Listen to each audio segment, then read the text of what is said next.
Hello friends, welcome to Vicky's Kitchen.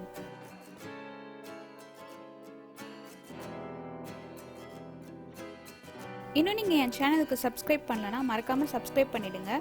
பக்கத்துல இருக்க bell ஐகானை click பண்ண மறந்துடாதீங்க. இன்னைக்கு நம்ம prawn momos எப்படி செய்யறதுன்னு பார்க்கலாம் வாங்க. First நம்ம momos செய்யறதுக்கு மாவு ரெடி பண்ணிடலாம். 1 கப் மைதா, 1 டீஸ்பூன் உப்பு. இதை நல்லா மிக்ஸ் பண்ணிக்கோங்க. 1/2 கப் தண்ணி கொஞ்சம் கொஞ்சமா சேர்த்து மாவை நல்லா பிசைஞ்சிக்கலாம்.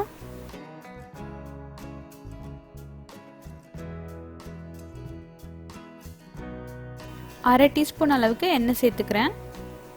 எண்ணெய் சேர்த்துட்டு ஒரு தடவை நல்லா பிசைஞ்சு விட்டுக்கோங்க. அவ்வளோதான். இப்போ மாவு காயாமல் இருக்கிறதுக்காக மேலே எண்ணெய் கிரீஸ் பண்ணிடலாம். இதை கவர் பண்ணி வச்சுடுங்க. 15 நிமிஷத்துக்கு அப்படியே இருக்கட்டும்.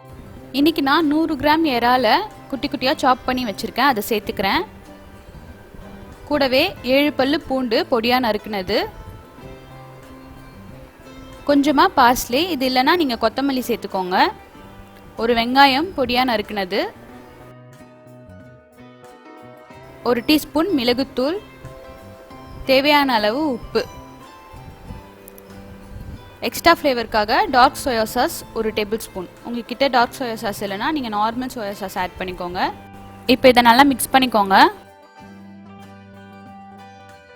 அவ்வளோதான், நம்மளுடைய ப்ரான் ஸ்டஃபிங் ரெடி.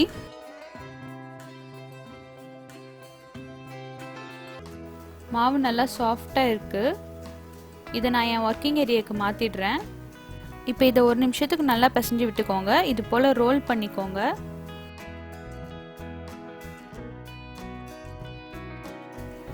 ஈவனாக கட் பண்ணிக்கலாம்.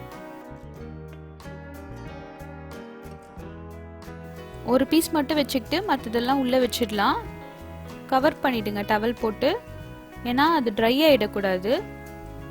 இப்போ இதை நல்லா மெலிசாக சப்பாத்தி போல் உருட்டிக்கோங்க. ஒரு கிண்ணமோ இல்லை கப்போ வச்சு இது போல் ரவுண்ட் ஷேப்பில் கட் பண்ணிக்கோங்க. இப்போ நம்ம இதில் ஸ்டஃபிங் வச்சிடலாம். ஃபஸ்ட்டு இது போல் 2 சைடும் எடுத்து ப்ரெஸ் பண்ணிக்கோங்க. அப்புறம் ஆப்போசிட் சைட்லேருந்து எடுத்து எல்லா கார்னர்ஸையும் ப்ரெஸ் பண்ணிக்கோங்க.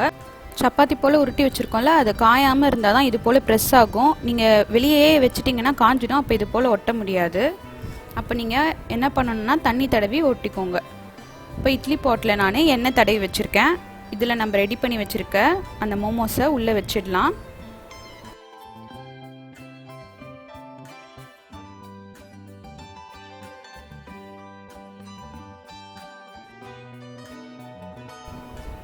இப்போ இதை மூடி வச்சுருங்க. 20 மினிட்ஸ் போல் மீடியம் ஃப்ளேமில் இருக்கட்டும். அவ்வளோதான், நம்மளுடைய எம்மியான ப்ரான் மோமோஸ் ரெடி ஆகிடுச்சு. இதை கண்டிப்பாக ட்ரை பண்ணி பார்த்துட்டு உங்களுடைய கமெண்ட்ஸ் என்னோட ஷேர் பண்ணுங்கள். அன்பாக சமைங்க, அழகாக சர்வ் பண்ணுங்கள். தேங்க்யூ.